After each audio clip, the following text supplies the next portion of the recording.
నమస్కారం ఘంటారావానికి స్వాగతం. ముందుగా ప్రధానాంశాలు. కేటీఆర్ జగన్ సమాఖ్య చర్చలు, రాష్ట్రాలకు మేలు జరిగే పరిస్థితులు రావాలని పిలుపు.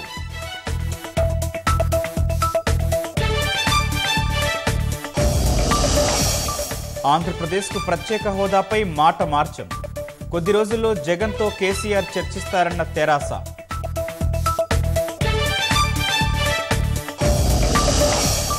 మోదీకి మేలు చేసే ఫ్రంట్గా అభివర్ణించిన తెలుగుదేశం, ఉనికి చాటుకునేందుకే కూటమి ఎత్తన్న భాజపా.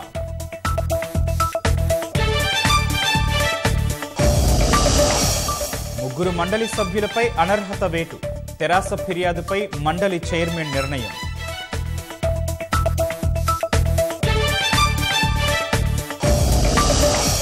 రేపటి నుంచే శాసనసభ సమావేశాలు, ప్రొటెం స్పీకర్గా ముంతాజ్ అహ్మద్ ఖాన్ ప్రమాణం.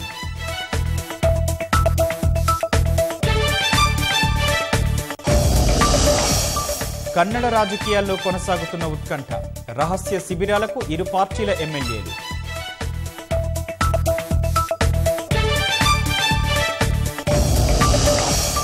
శబరిమల పరిసరాల్లో మరోసారి ఉద్రిక్తత, ఇద్దరు మహిళలను అడ్డగించిన ఆందోళనకారులు.